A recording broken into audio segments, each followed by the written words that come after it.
우리가 지난 수요일 날 예수님의 성전 정화 사건에 대해서 함께 다루었습니다. 그리고 그때 함께 다루기를 예수님의 초반의 사역은 이 성전 정화 사역과 함께 논쟁 사역이었다, 이렇게 우리가 이야기를 했었죠. 그래서 우리가 지난 수요일 이후로 지금까지 계속적인 예수님의 논쟁의 사건들을 우리가 보고 있습니다. 바로 당시 예루살렘에 있었던 지도층이라고 할 수 있는 자들이 모두 하나같이 나와서 예수님께 논쟁을 벌이는 일을 바로 이 예수님의 공생애의 마지막 일주일의 초반에 했었다라는 것입니다. 그럼 누가 나왔었는지 한번 좀 살펴볼 필요가 있겠죠. 21장 23절에 보니까 먼저 예수님 앞에 처음으로 나온 사람들은 예수님께서 성전에 들어가 가르치실 때 대제사장과 백성의 장로들이 나왔다, 이렇게 얘기하고 있습니다. 그들이 나온 이유는 무엇입니까? 예수님이 성전 안에서 성전 뜰에서 가르치시는 모습을 보면서 무슨 권위로 당신이 이런 일을 하느냐, 이렇게 질문했던 것이 대제사장과 바로 장로들의 모습이었다라고 할 수가 있어요. 다시 말하면 대제사장과 장로들이 예수님 앞에 먼저 나왔고, 그리고 늘상 우리가 알다시피 이 바리새인들은 예수님 주변에서 계속적으로 예수님이 하시는 모든 일들에 태클을 거는 자들이었습니다. 그래서 우리가 21장에서도 그들이 나오지만 22장에서도 바리새인들이 나와요. 중요한 건 이 바리새인들이 그냥 바리새인들끼리만 나오는 것이 아닌 것이 좀 특징 지어지는 모습이 있습니다. 오히려 바리새인들과는 좀 정반대의 입장에 있는, 정치적으로도 서로 같이 있을 수 없는 자들과도 그들이 하나 되는 모습을 볼 수가 있는데, 22장 15절과 16절의 말씀이 그걸 잘 보여주고 있습니다. 22장 15절 16절 한번 같이 읽어볼까요? 시작. 예, 바리새인들이 가서 어떻게 하면 예수의 말에 올무가 걸리게 할까 상의하고,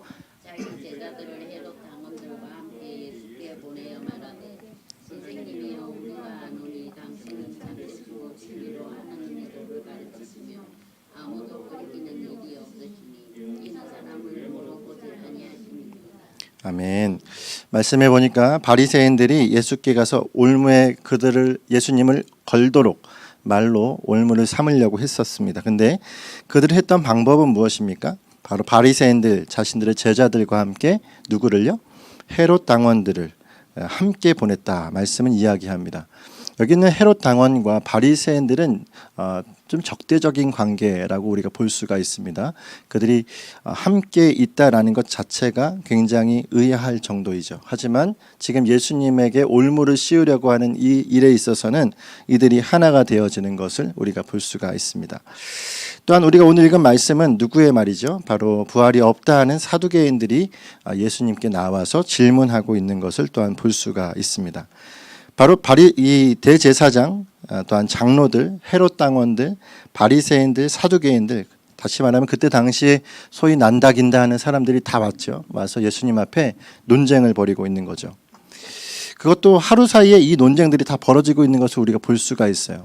그것을 어떻게 알 수 있습니까? 23절의 말씀에 보니까 중간에 사두개인들이 그날이라고 얘기해서 그날 예수께 와서 물어 이르되라고 하는 것을 보면, 이 하루 동안에 이 사람들이 마치 번호표를 뽑고 대기하는 것처럼 예수님 앞에 나와서 한 집단씩 그렇게 질문을 하고 있는 것을 말씀은 보여주고 있습니다.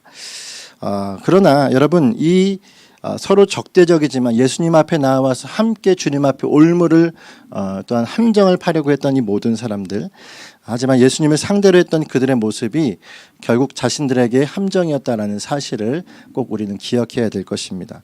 결국 자신들이 했던 말들을 자신이 주워 담을 수도 없고, 결국 예수님 앞에 모두 다 하나같이 자신의 말 때문에 그렇게 부끄러움을 당하게 되어지는 모습을 볼 수가 있죠. 자, 그렇다면 그들이 이렇게까지 하는 이유가 무엇일까요? 왜 이렇게까지 예수님께 나왔겠습니까? 먼저는 자신들의 질서를 무너뜨리는 인물로 예수님을 보고 있었기 때문이다 라고 할 수가 있습니다. 지난 시간에도 말했듯이 그들에게는 서로 적대 관계일 수도 있고 서로 우호, 친화적인 관계일 수도 있겠지만 서로 간에 얽히고 설킨 상황에서 결국 자신들의 유익을 취하기에 아주 적합한 질서들을 만들어 놓고 있었습니다. 그대로라면 그들도 로마에게 자신들이 많은 것들을 좀 내어주긴 하지만 자신들의 입지를 그대로 차지할 수도 있었고, 또 여러 가지 면에 있어서 자신들이 하고 있는 주장들을 자신들의 무리와 같이 하기에 부족함이 없는 그런 모습이었다라는 거예요.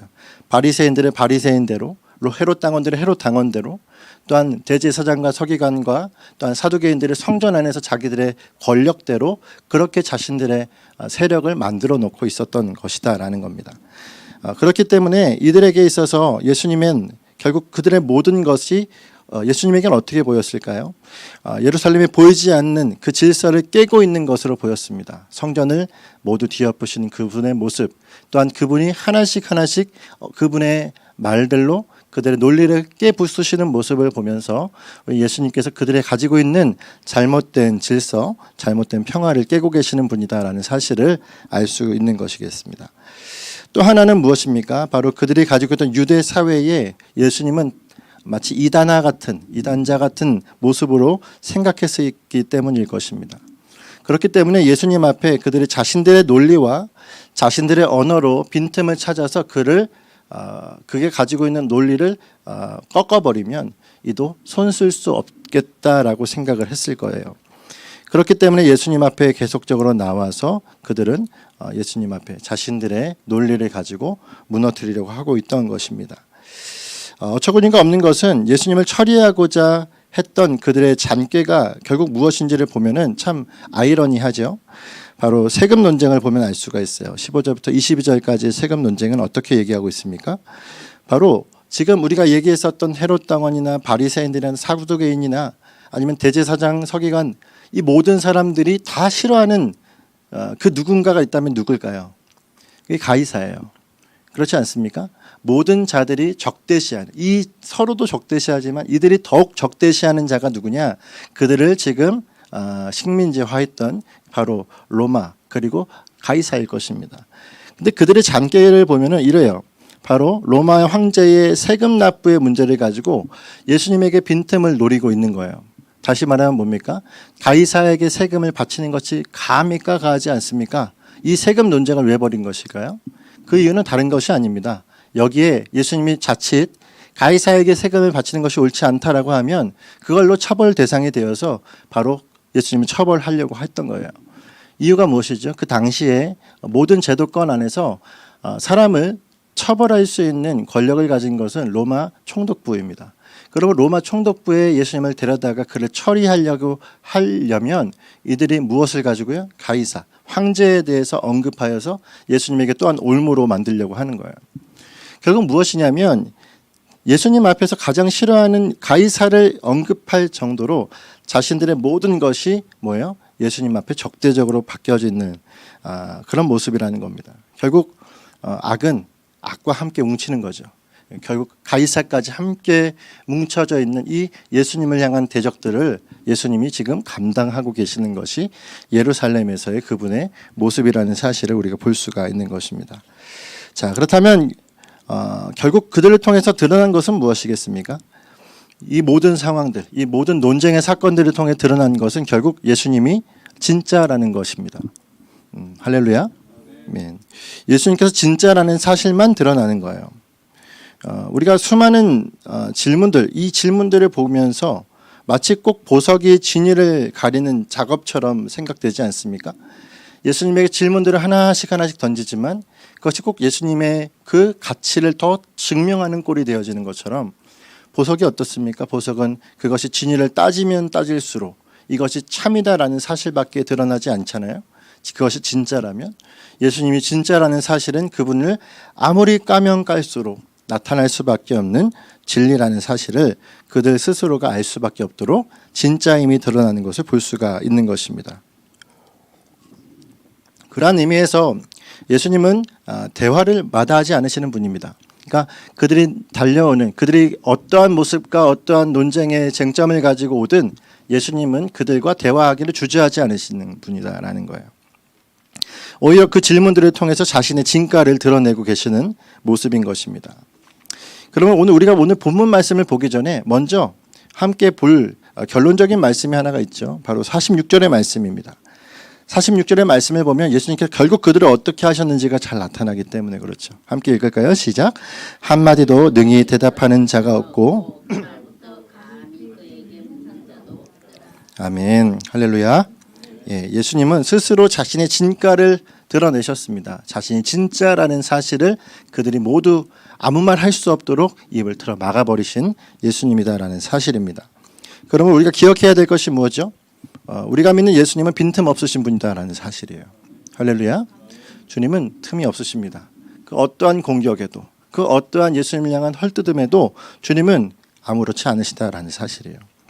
오히려 그들은 예수님을 함정에 빠뜨릴 것만으로 신경 쓰고 있었을지 모르겠지만 예수님의 충실한 답은 그냥 답만 충실할 뿐 아니라 자신의 권위와 권세를 세우고 있는 것을 볼 수가 있어요. 예수님 스스로의 권세가 어떠한지를 스스로 드러내시는 그 모습이라는 것입니다. 그러면 오늘 우리가 의지하는 예수님은 어떤 분이십니까? 능력뿐만 아니라 지혜의 면에 있어서도 그분께 우리는 마땅히 배워야 할 분이십니다. 왜요? 그분이 지혜의 근본이시기 때문에 그렇습니다.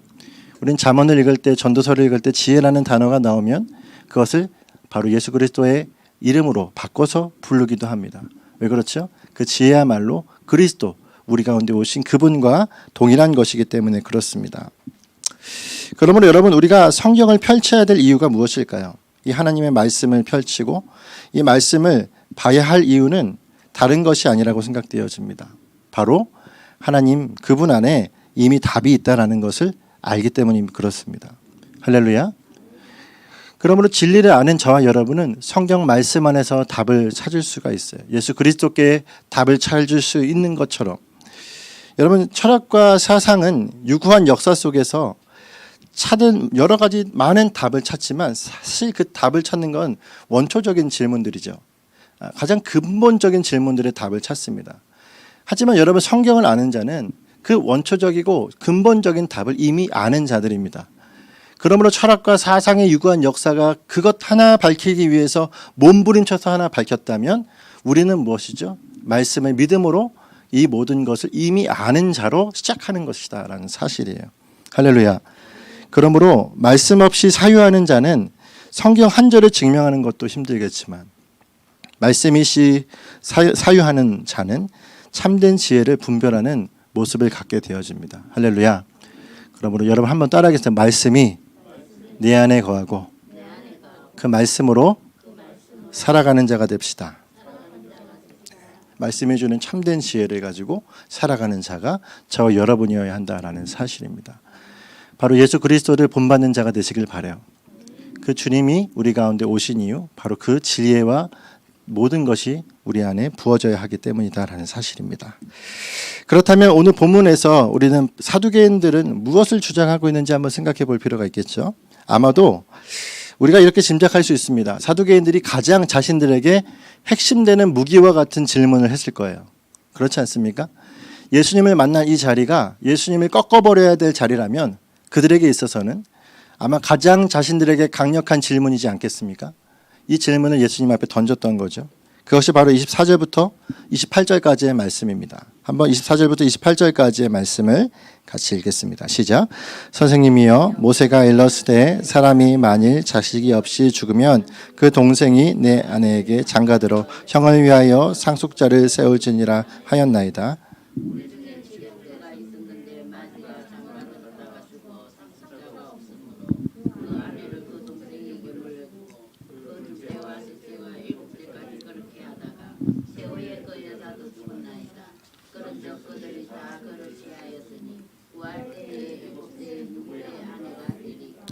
아멘. 자, 이 말씀을 우리는 많이 봐왔기 때문에 그 내용들도 다 아마 잘 아실 겁니다. 여러분, 이 사두개인들의 이 질문이 무엇입니까? 우리가 좀 전문적으로 얘기하자면 신학적인 가정을 세운 것이다 이렇게 얘기할 수가 있어요. 무엇이죠? 바로 부활을 믿지 않는 그들의 관점에서 보았을 때 예수님이 가지고 있는 부활에 대한 그리고 천사나 이 내세에 대한 이야기는 모순점이 있습니다라는 거예요. 왜? 그들은 부활이 없다라고 믿고 있고 또한 천사도 없다라고 믿고 있어요. 그들이 가지고 있는 그 자신들의 어떤 지식 안에서는 이런 것들이 거부되어집니다. 한데 예수님이 말하는 것에 대해서는 그들이 잘 알고 있죠. 우리가 잘 알듯이 이 사두개인들은 모세 오경만을 정경으로 인정합니다. 그렇기 때문에 천사나 부활에 대해서는 믿지 않습니다. 왜냐하면 모세 오경에는 성막 중심의 규례를 설명했지 내세에 대한 이야기를 하고 있지 않기 때문에 그런 거예요. 그러니까 삶에 대한 부분들, 규율에 대한 부분은 매우 충실하게 접근하지만 합리적이지 않은 것들에 대해서는 그들이 철저하게 외면하는 거죠. 물론 창세기의 말씀에서 예수 그리스도께서 구약에서 어떻게 현현하셨는지에 대한 우리가 짐작을 할 수 있을 만한 대목들이 나옵니다. 지금 우리의 신학 안에서요. 하지만 그들은 그것마저도 그렇게 보지 않는 입장이었어요. 그러니까 철저하게 자신의 눈으로 보이고 또한 그리스도 하나님의 그 성막 중심의 그 모세 그 오경에 있는 그 교리들에게 아주 충실한 모습을 그들은 보여주고 있었습니다. 그렇기 때문에 이들의 모습을 어떤 학자는 그렇게 얘기해요. 지금의 자유주의 신학과도 매우 흡사하다라고 얘기합니다. 그러니까 눈에 보이지 않고 좀 영적인 부분들, 우리가 상징적인 부분이라고 생각되어진 그들에게 있어서 그런 부분들을 모두 배제한 그런 자신들만의 신앙을 가진 모습을 가지고 있다라고 제시하는 분들도 계세요. 자, 중요한 건 이들은 이미 예수님께서 부활을 주장하고 계시다라는 것과 하나님의 나라가 영적으로 그 예수님께서 말하고 계시다라는 사실에 대해서 그들 역시도 보았고 그들도 알고 있었습니다. 그러니까 예수님이 부활에 대해서도 얘기하셨죠. 3번이나 순환 후에 살아날 것에 대해서 얘기하셨어요. 그리고 또 예수님 때마다 하나님의 나라에 대해서 선포하셨습니다. 그러니까 예수님이 하나님의 나라에 대해서 거론하시고 부활에 대해서 거론하시고 자신이 하나님의 아들이라고 말씀하시는 바에 대해서 익히 들어 알고 있던 이 사두개인들에게 있어서는 예수님께서 줄 수 있는 자신들의 그 신학 안에서의 질문은 딱 이 질문이었다라는 사실이에요. 그러니까 부활이 없는 자에게서 할 수 있는 생각은 무엇입니까? 천국이 있다면 이 땅의 혼인 질서가 복잡해질 텐데 그 땅에선 복잡해질 텐데 이거 어떻게 설명할 겁니까? 이 얘기예요. 한마디로 얘기하면 바로 이것이 바로 이 사두개인들의 이야기였습니다. 이러한 대표적인 그들의 질문에 예수님께서 흔들리지 않으셨죠. 우리가 잘 알듯이 아까 이미 설명한 듯이 예수님은 그런 질문 안에서 흔들리실 분이 아닙니다. 오히려 그들의 무지함을 꾸짖으시고 일깨우고 계시는 모습을 볼 수가 있어요. 그렇다면 예수님이 그들의 질문에 조금 더 데미지를 입지 않은 이유가 무엇일까요? 그것은 바로 교리가 바로 서 있기 때문이도 아니고 예수님이 모세오경 이외에 다른 성경을 인정하셔서도 아닙니다. 그러니까 우리는 간단히 생각하면 예수님이 모든 정경을 인정하셨다. 구약의 39권을 다 인정하셨기 때문이다. 아니면은 예수님이 교리적으로 좀 더 바르게 세워져 있기 때문이다라고 생각할지 모르겠지만 사실 그걸 뛰어넘으시는 분이시죠. 어떻습니까? 예수님이 천국의 주인이시기 때문입니다. 할렐루야. 그러니까 예수님이 천국을 누구보다 더 잘 아시고 또 누구보다 잘 설명할 수 있는 분이 누구예요? 예수님이다라는 거예요. 그러니까 천국의 주인 앞에서 뭐 하는 거예요? 천국에 부활이 있으면 뭐 이런 시덥지 않은 질문을 지금 하고 있는 거예요. 얼마나 우습겠습니까? 빌 게이츠 앞에서 컴퓨터를 설명하는 것과 뭐가 다르겠어요? 예. 누구죠? 스티브 잡스한테 아이폰 설명하는 거랑 뭐가 다르냐는 말이에요. 예. 그러니까 예수님 앞에서 자신들이 가지고 있는 지식을 나열하지만 아무것도 아니다라는 사실입니다. 그러면 예수님은 그들에게서 정확하게 말씀하십니다. 29절의 말씀이 이렇게 얘기하셨어요. 한번 따라 읽겠습니다. 시작. 예수께서 대답하여 이르시되 너희가 성경도 하나님의 능력도 알지 못하는 고로. 아멘. 예수님이 그들의 성경관에 대해서 이야기하십니다. 성경도 그리고 그들 하나님의 능력도 알지 못한다 이렇게 얘기하셨어요. 그들이 가지고 있는 그 성경관을 가지고서는 천국을 바로 이해할 수 없다 이렇게 얘기하신 것입니다. 그리고 그들이 가지고 있는 뇌세론으로는 얼마나 잘못된 것으로밖에 나갈 수 없는지를 분명하게 짚어주고 계신 거예요. 이것이 바로 본 자와 보지 못한 자의 차이가 아닙니까? 천국을 본 자와 천국을 보지 못한 자. 복음을 아는 자와 복음을 알지 못하는 자. 그 차이도 분명한 것처럼 하나님의 나라를 아는 자와 하나님의 나라를 모르는 자는 이렇게 다르다라는 것입니다. 예수님은 본 것을 뛰어넘어 그 모든 것의 주권자이십니다. 그 주님께서 그들에게 이제 명령하시고 그들에게 이제 말씀을 하시는 거예요. 어떻게 말씀하십니까? 예수님은 그들의 잘못된 성경관을 꾸짖으십니다. 그들이 가지고 있는 성경관은 뭐였죠? 이 질문만 봤을 때는 계대 결혼을 얘기하는 거죠. 우리가 잘 알듯이 유대 사회에서의 계대 결혼은 우리가 창세기 말씀에서 38장의 말씀인가요? 이 유다가 자신의 며느리를 취하는 그 장면이 있잖아요. 그때 자신들의 아들들에게 이 며느리를 계대 결혼을 시켰었습니다.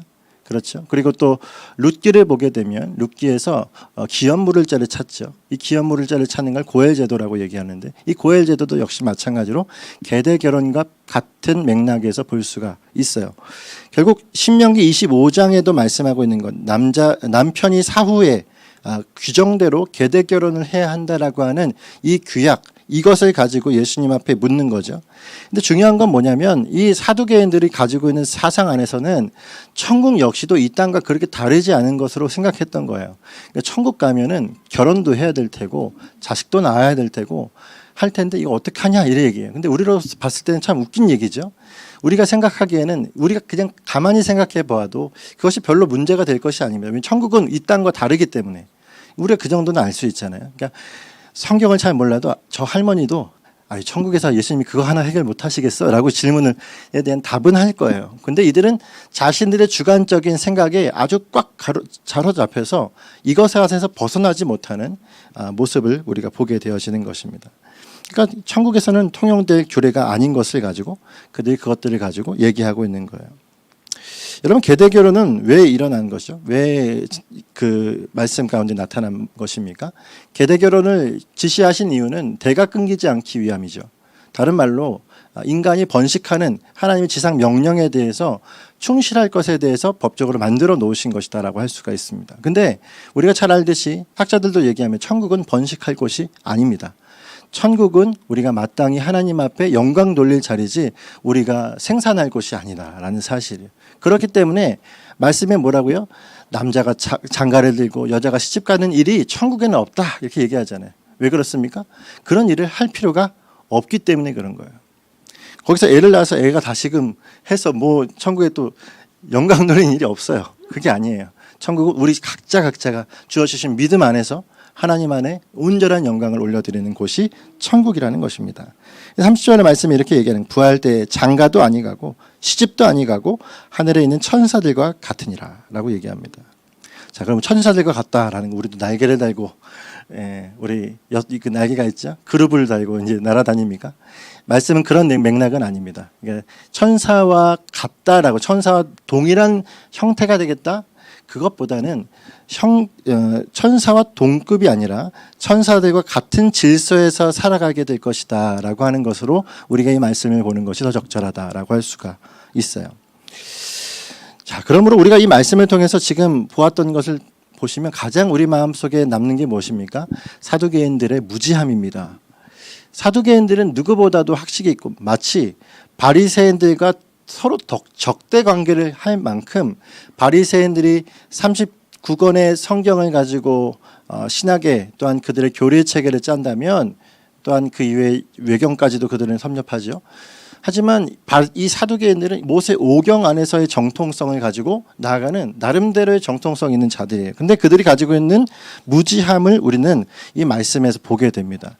하나님 앞에서 우리가 얼마나 무지한지가 드러나는 현장이라는 사실이에요.